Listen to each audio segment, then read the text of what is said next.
Kira-kira bagaimana sih Kak cara membuat proposalnya itu gitu. Nah, di sini kita bisa melihat disesuaikan, nanti silakan dibaca pada pedomannya. Nah, di sini ada, kita mulai kalau dari bab 1, silakan nanti ada latar belakangnya.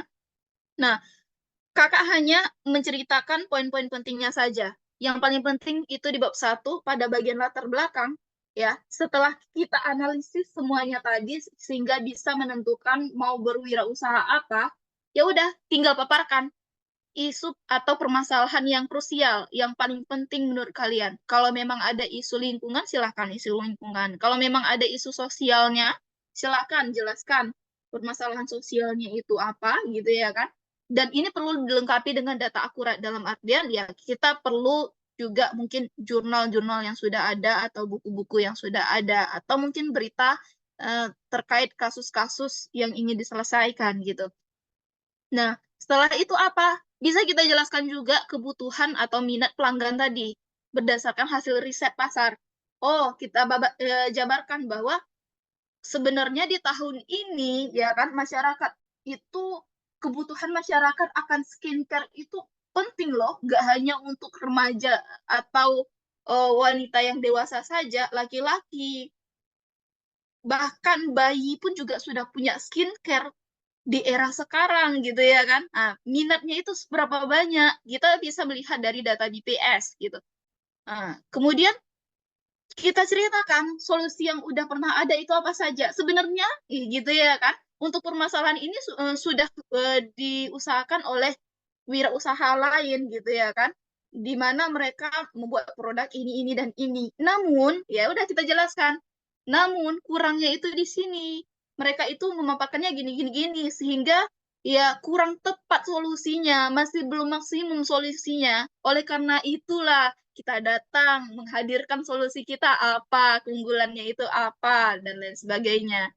Dari situlah kita nanti jabarkan rumusan masalahnya seperti biasa, yang sejalan dengan tujuan serta manfaatnya. Nah, cuman yang perlu penting di sini, yang sering terlewatkan untuk yang pertama kali buat proposal, bahwa untuk PKM wajib ada luaran. Ini yang wajibnya ya, biasanya laporan kemajuan, laporan akhir, terus produk kita atau wirausaha kita apa. Ini memang harus yang nyata ya, yang memang akan kita buat gitu. Kemudian sosial media, jadi tahun sebelumnya, tahun 2023, memang sosial media untuk tim itu wajib ada. Terserah kalau kalian memang mau membuat sosial medianya sesuai dengan nama wirausaha kalian. Dan juga artikel ilmiah atau ini publikasi. Kalau mau buat yang versi buku juga lebih baik. Atau tambahan buku juga lebih baik. Atau mungkin ada yang lain lagi mau ditambahkan. Itu juga bagus. Cuman yang luaran wajib ini ya.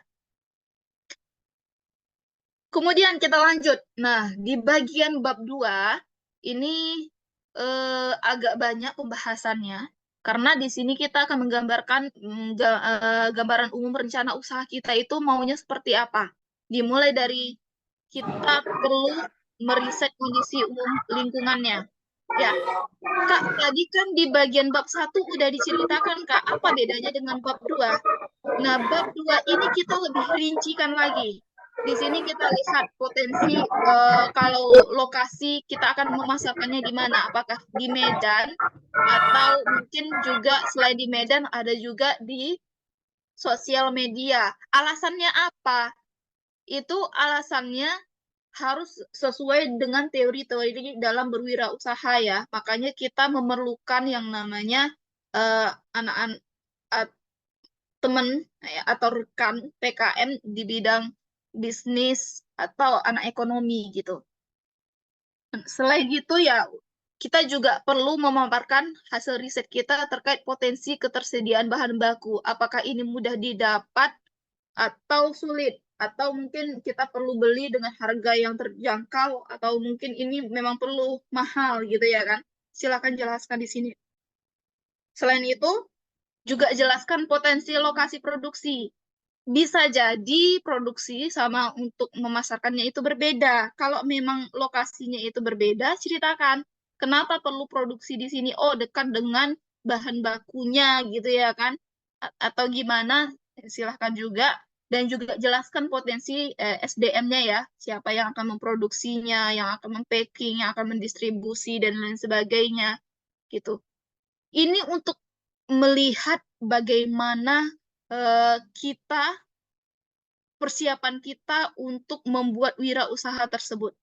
Karena eh, kalau dia di tingkat nasional ya, pertanyaan-pertanyaan juri itu nggak hanya sekedar, oh udah berapa omsetnya, keuntungan kita berapa, rugi kita berapa, enggak. Yang dilihat dari Dewan Juri itu adalah mahasiswa ini betul-betul niat nggak berwirausaha. Seberapa niatkah dia berwirausaha? Apakah dia sudah punya pengetahuan awal untuk berwirausaha tersebut gitu ya kan? Atau dia sekedar niat aja ternyata nggak punya pengetahuan awal dalam berwirausaha. Itu yang akan dinilai. Kemampuan kita dalam mengapakan pelanggan dan juga memanajemen produk kita dan lain sebagainya itu yang dinilai. Dan itu terlihat di bagian bab 2-nya, di bagian perencanaannya. Nah, di sini juga perlu dipaparkan eh, analisis riset pasar tadi melalui analisis SWOT. Analisis yang lain apa bolehkah? Apakah harus analisis SWOT? Nggak harus, terserah kalian. Cuman secara umum menggunakan analisis SWOT, di sini kita melihat kekuatan dari usaha kita. Apa yang tidak dimiliki usaha lain gitu ya kan? Terus kelemahan kalau seandainya kita memilih bidang usaha ini apa? Agar nanti kita bisa minimalisir kekurangan tersebut gitu ya kan. Terus apalagi keunggulannya apa? Mungkin dari segi multifungsinya atau mungkin servis kita. Apakah sudah baik servisnya atau tidak gitu ya kan. Soalnya gini, yang membedakan merek brand-brand luar negeri yang ternama yang harga tasnya 50 juta ke atas, yang ratusan juta, dengan tas biasa, itu salah satunya adalah keunggulannya servis. Mereka betul-betul merajakan pelanggan gitu. Sehingga keunggulannya bisa termasuk servis, juga fasilitas atau program tambahan lainnya. Hmm. Nah, dan juga seperti yang kakak jelaskan sebelumnya, kita perlu melihat hambatan selama kita menjalankan usaha itu apa, perlu diperhitungkan ya, termasuk finansial tadi. Oke, lanjut. Ini contoh keunggulannya tadi bisa dipaparkan nanti. Eh, Contohnya itu bahwa ini sudah berpengalaman gitu ya, usaha kita ini sudah berpengalaman sekian tahun gitu kan. Pernah kan lihat konten-konten bakso yang mungkin pengalamannya udah 50 tahun atau dikatakannya ini udah generasi ketiga gitu ya kan. Nah, selain itu profesionalitasnya mungkin bisa kita unggulkan dari segi profesionalnya. Terus apa lagi? Dari ini ya, kinerja kita, servis kita tadi, bagaimana? Oh, kita mungkin bisa mengunggulkannya dengan harga yang terjangkau, bisa memberikan servis yang terbaik gitu ya kan? Terus apa lagi? Bersertifikat. Nah, ini yang penting nih, yang perlu ada di PKM. Kalau memang dia makanan, kita harus mungkin perlu bukti sertifikat bahwa makanan ini aman, tidak beracun, halal dan lain sebagainya gitu ya kan? Kalau mungkin dalam hal berpakaian, perlu kita uji tariknya, mudah rapuh atau tidak. Kalau tas, apa sih ujinya? Jadi setiap produk itu kalau dapat kita uji terlebih dahulu sehingga mendapatkan sertifikat kelayakan untuk berwirausaha. Ini harus masuk ke dalam agenda dalam berwirausaha. Nah, selain itu di bagian bab 2, itu kita juga perlu melakukan analisis keuangan. Bagaimana sih menentukan HPP-nya, harga pokok produknya itu, berapakah BEP-nya atau break-even point-nya, kapan ini bisa mencapai BEP-nya itu. Terus gini, bagaimana kita menentukan harga produk? Bisa kebanyakan dari adik-adik semua yang kakak lihat proposal di bidang PKMK, produknya itu dibuat hanya satu dan harganya itu cuma satu. Itu konsep wirausahanya itu masih minim kalau dilihat dari sisi juri. Karena kalau sekarang kan ada itu Kalau harga basicnya itu berapa, harga standarnya itu berapa, untuk kualitas produk yang premium tuh harganya berapa. Kita buat aja harganya itu banyak versi sehingga pelanggan bisa memilih, ya. Kemudian selain itu, ini gimana caranya Kak biar bisa mendapatkan harga yang bervariasi? Bisa dari segi warna, ya kan? Kereta aja yang warnanya hijau dengan warnanya hitam harganya beda, gitu ya kan? Bisa dari ukuran, bisa dari mungkin komposisinya dan lain sebagainya. Ini yang perlu dimasukkan ke dalam analisis keuangan bagian bab 2. Selain itu apa? Ini juga termasuk wajib, yaitu cash flow. Cash flow-nya itu biasanya dalam bentuk tabel, ya, bagaimana keuangan kita selama rencana ini masih ya, rencana keuangan selama 2 tahun ke depan. Kalau mau ditambahkan dengan grafik lebih bagus lagi. Tapi kalau biasanya yang wajib itu tabelnya untuk kita memprediksi apakah memang kita punya perencanaan yang baik dan benar. Aduh Kak, saya nggak ngerti nih terkait cash flow atau bagaimana menetapkan harganya. Makanya dibutuhkan anak bisnis ataupun anak ekonomi yang paham tentang hal ini, gitu.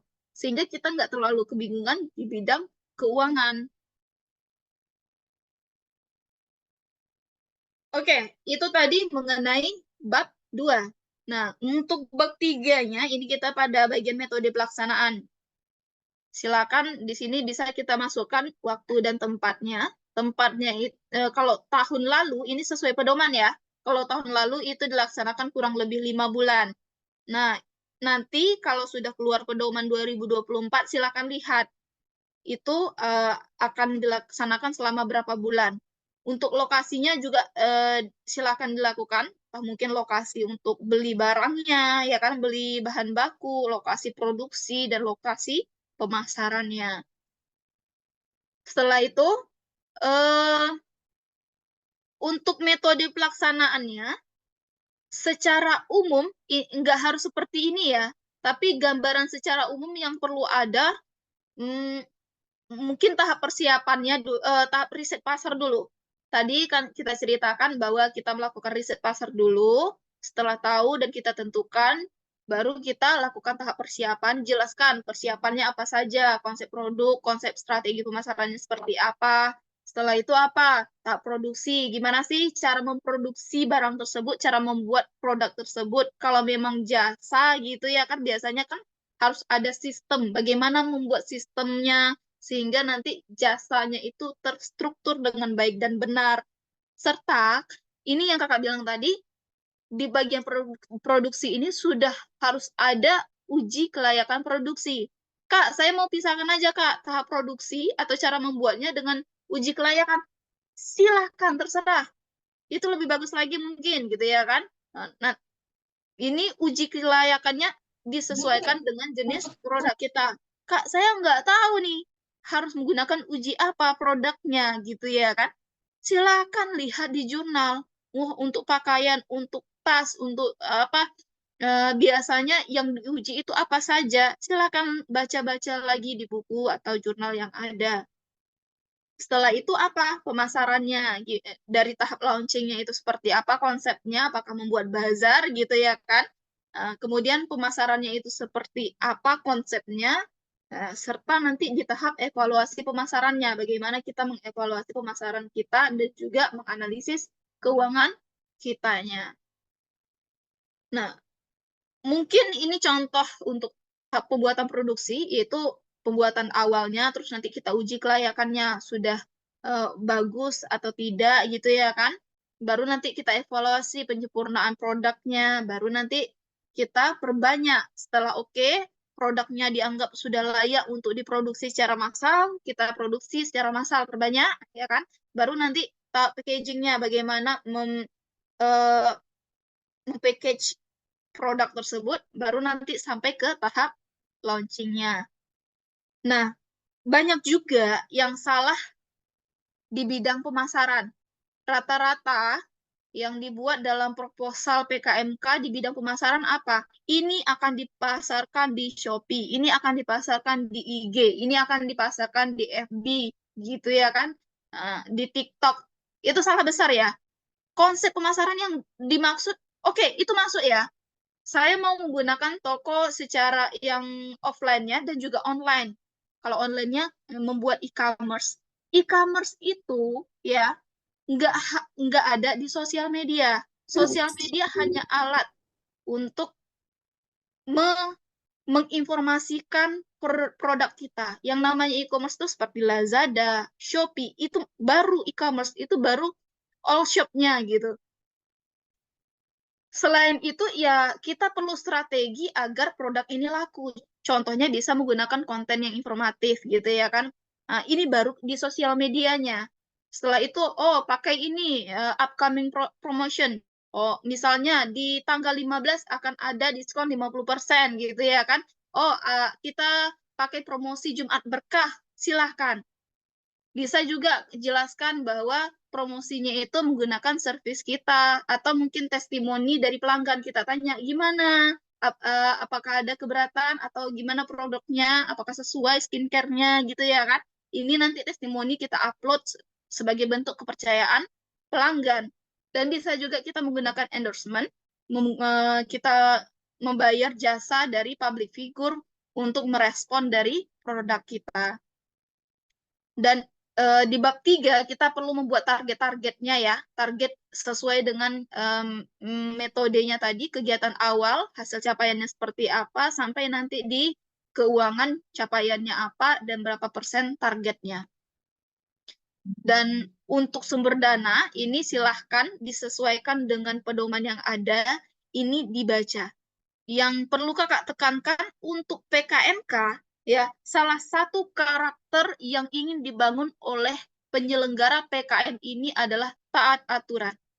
Taat aturan ini diperlukan untuk apa? Nanti kalau kita dunia kerja, kita perlu tahu aturan-aturan yang ada di dunia kerja, biar kita nggak asal-asal dalam bekerja. Makanya dilatih di sini, taat aturan dari segi penulisan hingga nanti di keuangan. Berapa persen jangan sampai terlewat ya. Oke, menjadi pertanyaan di awal tadi, bisakah kita mahasiswa berwirausaha? Jawabannya bisa, asal kita tahu cara menentukan skala prioritasnya nanti. Dalam menentukan skala prioritas, biasanya ini dia, kita perlu menentukan apakah hal itu penting atau mendesak. Kalau memang penting mendesak, itu yang didahulukan. Mana tahu hal itu penting tapi belum mendesak, belum dibutuhkan saat ini juga. Ya udah bisa ditunda gitu ya kan. Nah, atau mungkin ternyata dia sebenarnya nggak terlalu penting sih, tapi butuhnya sekarang gitu ya kan. Itu juga bisa kita prioritaskan gitu. Ya. Jadi, dan skala prioritas ini disesuaikan dengan keadaan waktu kita saat itu, sehingga kita bisa memanajemen yang tadi ini. Baik, mungkin itu dulu dari kakak. Dipersilakan mungkin untuk ke moderator.